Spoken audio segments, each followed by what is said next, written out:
Existem diversos modos de se medir e desenhar as sobrancelhas. Olá, sou Bernardo Lins, maquiador e artista visual. Seja bem-vinda e seja bem-vindo ao podcast Maquiarte. E o assunto do episódio de hoje é sobre formas de se fazer as sobrancelhas.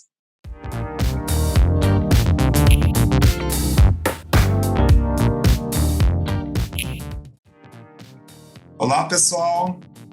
O assunto do podcast de hoje, então, é sobre design de sobrancelhas. Eu vou dividir esse podcast em 3 partes. Primeiro, nós vamos falar sobre formas de se fazer a sobrancelha. Depois, a gente vai falar sobre correções de sobrancelha. E depois, a gente vai falar sobre a formação do profissional de sobrancelha. Porém, para este assunto tão maravilhoso, no mundo da maquiagem, da moda e também da arte, porque eu, como designer, também vejo que a sobrancelha é uma arte, certo? Então, eu convidei uma pessoa que é especialista neste assunto, minha amiga, conheço há um bom tempo, já trabalhamos juntos, acredito que vamos fazer projetos juntos futuramente, então eu convidei, para quem não conhece ainda, porque é uma pessoa bem conhecida, a Regina Kemi. Oi, Rê.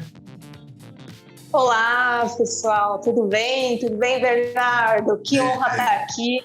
Estou muito feliz de você ter me convidado. Finalmente conseguimos, encaixar as agendas. E é uma honra, porque você é referência para mim, né? Você falou tudo isso aí, mas para mim você que é a referência da área.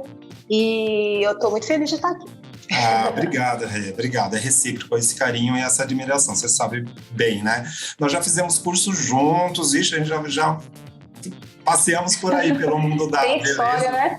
Tem história, né, Rê? Tem história. Tá bom. Então, essa primeira parte do podcast, Rê, a gente pode falar, a gente pode conversar dentro desse universo, né, da sobrancelha. E como eu comecei falando, eu acredito muito que a sobrancelha ela é uma arte. Por quê? Porque nós usamos medidas, nós usamos lápis, nós usamos pigmento para corrigir, né? Nós usamos pinça para modelar, enfim, né? A gente faz por isso que se chama design de sobrancelhas. Só fazendo um atento, quando a gente fala da profissão, né, da função, então é design de sobrancelha, do serviço, desculpa, é design de sobrancelha. Quando a gente fala do profissional, a gente tem que acrescentar o ER. Então, eu e Regina, nós somos designer de sobrancelhas. Então, é importante a gente falar isso aqui, certo? Certo, Regina? Isso aí. Tá bom. Importante, então, muita gente confunde, né? Confunde, às vezes eu passo em alguns salões e eu vejo lá, temos serviço de designer de sobrancelha. Não, serviço de design de sobrancelha, é o correto, tá? Bom, Rê, então a minha primeira pergunta para a gente bater um papo bom aqui, que eu sei que a história vai rolar bem, né? Então assim, né, a gente vê como nós somos muito conectados com o mercado, com a internet, enfim, a gente vê que existem diversos modos de se medir a sobrancelha, né? Então, a minha pergunta para a gente começar essa conversa é o seguinte, né? Há diversas formas de fazer as medidas das sobrancelhas. Independente de qual seja, o importante é o resultado? Olha, essa é uma pergunta bem pertinente e eu vou dizer, assim, à primeira vista que sim. Né? Mas eu devo dizer também que esse resultado depende muito da expectativa do cliente e do profissional também. Porque esse resultado vai depender de outros conhecimentos, além da técnica. Entende por quê? Por que eu estou dizendo isso? A técnica não importa, realmente existem dezenas aí, como você falou, é só você colocar no Google, vai aparecer várias, né? Não importa a técnica, seja mais fácil, mais complexa, com paquímetro, com linha, realmente não importa, contanto que você saiba o que você está fazendo, né? Para que serve cada ponto, cada linha, o que aquilo significa, se faz sentido para você. Porque pegar um videozinho no YouTube e começar a treinar, né, todo mundo pode fazer. Mas você vai ser um designer de sobrancelhas? Será que aquele resultado que você está proporcionando para aquele cliente, então esse resultado varia bastante? será que aquele resultado corresponde à expectativa que você tem como profissional e o que o cliente espera de você? Como que eu vou saber isso?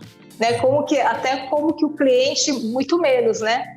Com certeza. Então, essa medida, esse alinhamento de expectativas, ele demanda outros conhecimentos. Tá. Regina, você sabe que é algo que eu falo assim para as alunas, né? Quando eu estou em aula, ou até mesmo para cliente, né? Quando eu atendo, eu pergunto, né? Porque nem sempre chega nas nossas mãos aquela sobrancelha que a gente fala assim, eu quero ter uma sobrancelha de Regina Akemi, maravilhosa, que eu estou vendo aqui no vídeo, tá plena, né? E aí, nem sempre a gente pega uma sobrancelha assim para a gente fazer. Geralmente, ou a cliente mexeu ou algum outro profissional. Aí a gente começa a investigação. Bom, o profissional que fez a sua sobrancelha, ele mediu? Não, aí começam os nãos, né? Ele mediu? Ele usou quantas pinças? Né? E aí vai. Porque como a gente está falando de medidas, existem diversas, né? Existe aquela que a gente usa o paquímetro, a linha, também tem a geométrica, não é isso? Não é isso mesmo, né? Isso mesmo. Então, o que eu vejo no mercado é que esse despreparo um pouco do profissional que está no mercado. Por quê? Porque é um profissional que pega uma pinça e vai... eu já conheço a sua sobrancelha, eu faço há anos, eu sei qual é o desenho. Nossa, que informação é essa que tem no meu cérebro que eu vou guardar no meio de 100 clientes o desenho da sua sobrancelha? É isso que você está comentando, né? Exatamente. E, assim, o próprio nome da nossa profissão, né, design de sobrancelha, já implica que você tem que fazer um desenho. O design significa desenho, é um projeto, né? Então, eu brinco assim que nosso trabalho é igual de um arquiteto. Então, primeiro a gente projeta aquilo, né, aquele resultado que você quer, a gente projeta no rosto dela, que é o desenho, né? Para depois a gente executar. Uhum. Então, o design de sobrancelha tem esse trabalho, né? Quem não desenha, eu não posso chamar de designer de sobrancelhas, não é verdade? Então, a nossa área tem crescido bastante aí, né? Exponencialmente aí na última década. E muitas pessoas enxergam nisso uma oportunidade financeira, né? Uhum. Então, às vezes, não vai procurar uma capacitação adequada e começa a fazer por modinha, vamos dizer assim. Por internet. Por internet, né? Como a gente teve uma década aí, como a gente teve uma década de aprendizagem de maquiagem, né? E hoje a gente vê os resquícios disso, a falta de formação de alguns... Veja bem, tá, pessoal? A gente não está generalizando, a gente está conversando aqui sobre a área, tá? Ok? Cada um trabalha do seu modo. Porém, a gente tem um resquício de uma década aí que ficou, por exemplo, na maquiagem, em que hoje eu vejo erros grotescos de tom e subtom de pele, por exemplo, que é o básico de um maquiador, né? Então, posso comentar isso aqui porque a Regina também é maquiadora, formada pela Embi Morumbi, aliás, uma excelente maquiadora, né? Então procurem, que ela é excelente, uma caracterizadora assim maravilhosa. E aí voltando, por quê? Porque nessa década que a gente teve, né, as pessoas aprenderam a maquiagem através da internet, né? Então por isso que das blogueiras. Das blogueiras e talvez alguns outros profissionais que não tiveram informação. Você sabe que as blogueiras, elas trouxeram uma contribuição, só fazendo um parênteses, elas trouxeram uma contribuição principalmente no acesso a produtos, né? Que para a gente conhecer, né? As empresas passaram a enviar para elas, tá? Então eu vejo isso muito positivamente, tá? Porém, é algo que eu sempre falei, assim, não, né? As blogueiras, os influenciadores, os maquiadores, os designers, né? Todos nós temos as nossas formações. Mas daqui a pouco a gente vai falar, num episódio a gente vai falar sobre a formação. Mas o que eu vejo no mercado é realmente um despreparo do profissional em relação ao designer. Vejo muito isso, sabe, Regina? Essa questão de que, eu faço a sobrancelha com uma pinça. Você mede? Não. Oi? Não é? Você não pega assim também? Pois é. Como é que é para você? Como que chega para você? Diversas.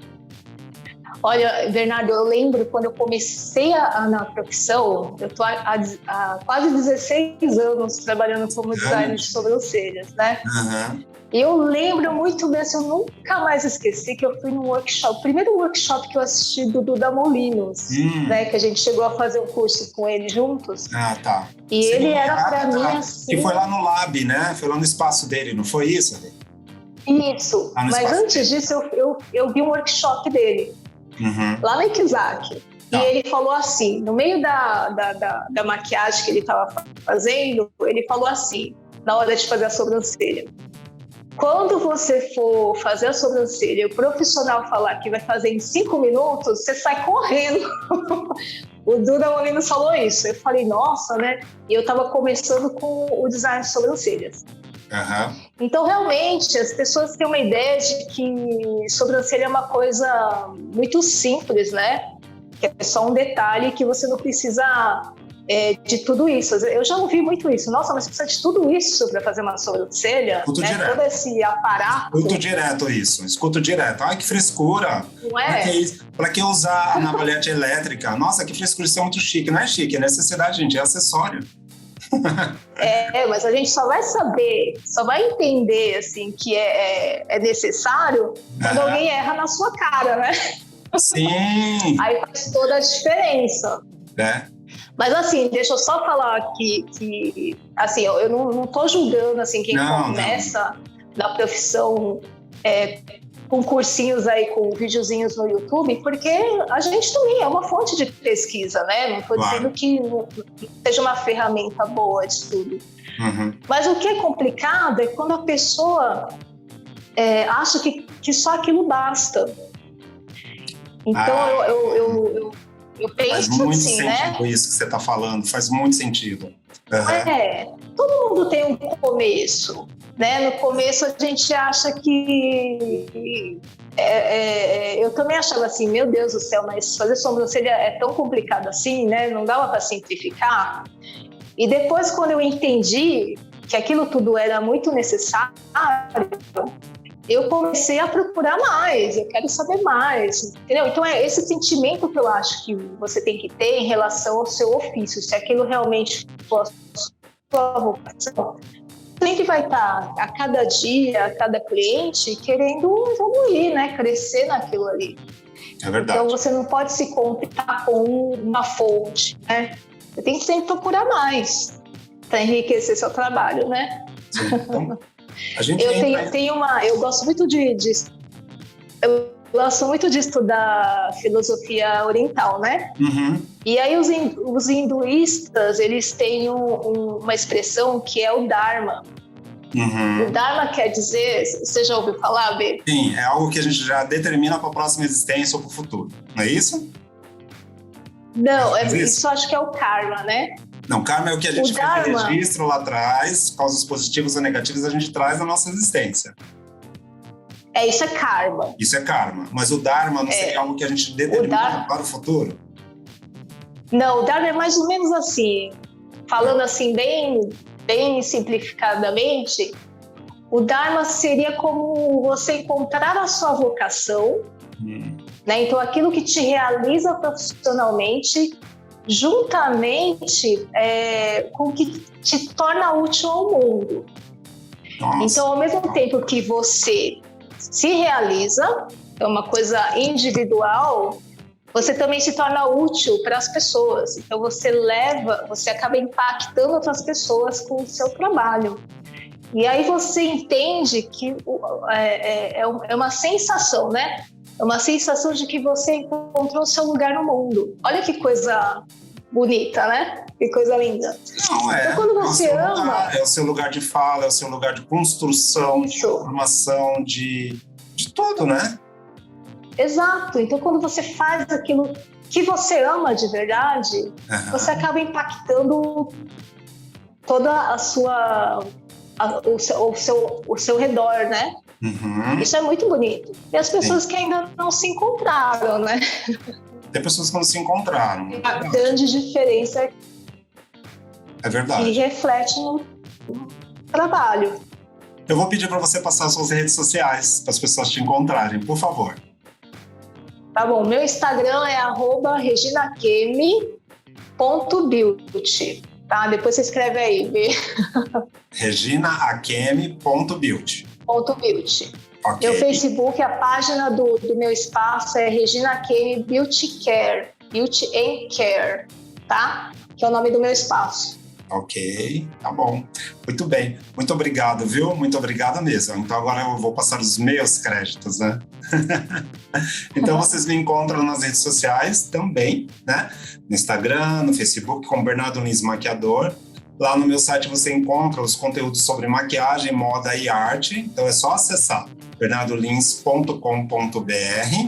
No YouTube, o meu canal, onde tem vídeos, onde tem podcast também, com vários assuntos, né? Com alguns convidados, como eu trouxe a Regina hoje aqui, e também tenho feito alguns conteúdos sozinhos, bem relevantes, com assuntos bem relevantes. Então, o meu canal no YouTube é Bernardo Lins, maquiador e artista visual. E nos streams de áudio, você encontra os conteúdos do podcast Maquiarte. Nos streams de áudio está como podcast Maquiarte, tá? Então, não esqueça de compartilhar esse conteúdo e aí eu aguardo você no próximo episódio